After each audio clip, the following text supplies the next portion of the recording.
Declan Rice is now the most expensive British player in football history, after Arsenal recently agreed to a £105 million transfer fee for the 24-year-old midfielder.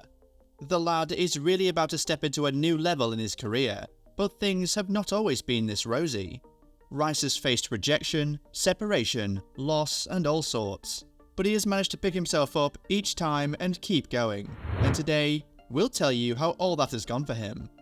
But just before we get into it, kindly go and give this video a thumbs up and subscribe to the channel. Done? Let's now get to it.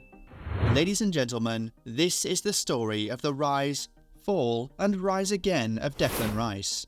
Rice was born and raised in Kingston upon Thames in Greater London, and he started playing football really early in his life.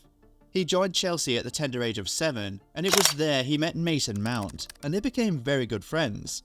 Rice's dream, like all the other kids at the academy, was to, one day, make it to the Chelsea senior team just like John Terry did. And day in, day out, he kept working towards those dreams.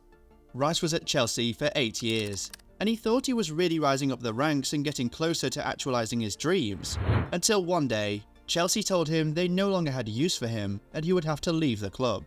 His friend Mason Mount was retained, but he was released. He was just a 15-year-old kid, and that broke him. That was his dream gone just like that in a flash. It was difficult to pick himself back up and keep moving, but he did. He had to. So, at 15, he embarked on a whole new journey by joining West Ham. The little advantage here was that he remained in London, so even though he was separated from the people he had grown to love, he wasn't so far from them. But with new motivations, Rice had to work extra hard to move up the ranks really quickly, and that he did. Trevor Bumstead, his coach at the West Ham Academy, confessed to the level of determination and persistence shown by Declan Rice. Trevor said that it was the combination of those two things that helped Rice push through and rise through the ranks at his new club rather quickly. In just 3 years, Rice had already broken into the first team at West Ham. In 2015, after just 1 year at the club, he signed his first ever professional contract as a footballer. In 2017, he captained the under-23 side to promotion, and just days later, on the final day of the 2016-17 Premier League season, he made his first team debut at the age of 18. This was really where it all started for Declan Rice at West Ham. When the 2017-18 season came around, Rice started to really rise in importance for West Ham. He made his full debut at the beginning of the season, and went on to feature in 26 Premier League games that season as a teenager.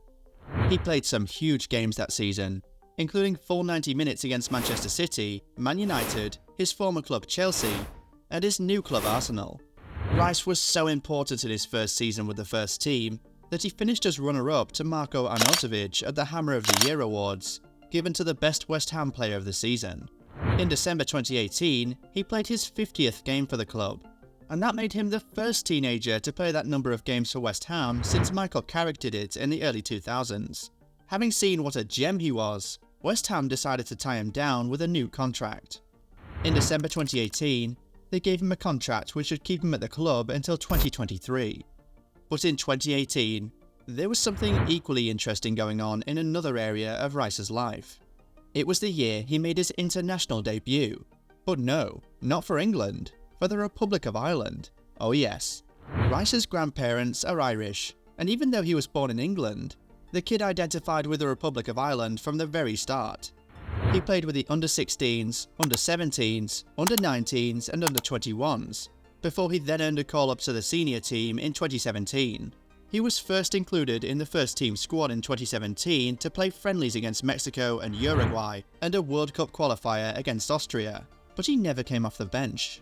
His debut for the Republic of Ireland senior team then came in March 2018 against Turkey. Everything was going smoothly for Rice on the international stage, until his breakout season in the Premier League. England saw him and immediately wanted him, so they started trying to convince him to switch. It was a huge temptation for Rice, and he was really considering it.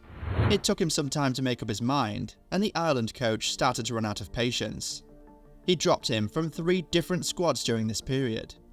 A new coach came and took over the Republic of Ireland in December 2018, and he promised Rice he would have a major role to play in the team and would even be captain in only a couple of years.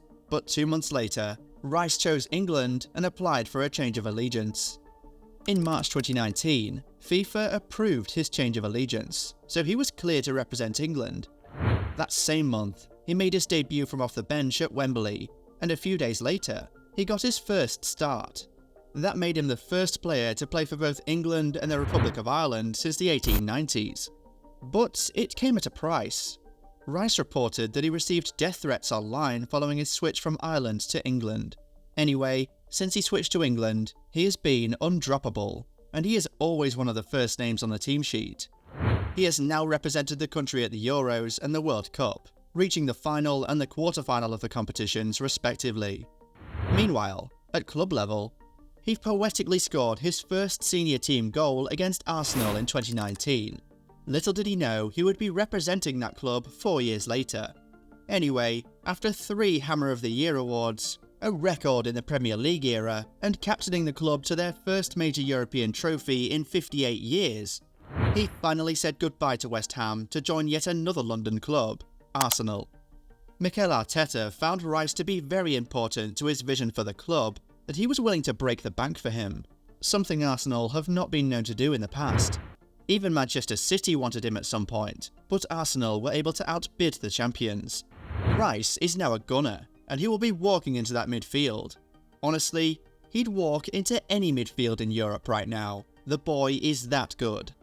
With Rice now an Arsenal player, we expect that Thomas Partey will be moved on really soon, and Rice will assume the position of the team's #1 defensive midfielder going into the 2023-24 season.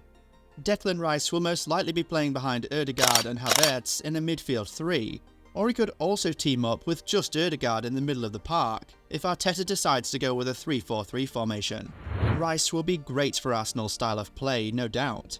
He's an expert at holding the ball. He can play good passes, make good runs, and win balls from the opponent. Also, he recently started uncovering a different aspect to his game, moving the ball forward and scoring goals. If he's able to perfect this at the Emirates, then he'd be a certified upgrade from Partey in all aspects. But one big thing we guess could plague the 24-year-old in his first season at Arsenal is the price tag on his head. He's now the most expensive British player of all time, and that's going to come with a lot of pressure from fans and the media. If he is able to put up great performances in his first few games for Arsenal, in spite of the pressure from all sides, it would go a long way in helping him settle in just fine at his new club. But what do you think? Will Declan Rice fold under the pressure and flop at Arsenal, or is he going to go ahead and become the superstar we all expect him to be? Let us know what you think in the comments.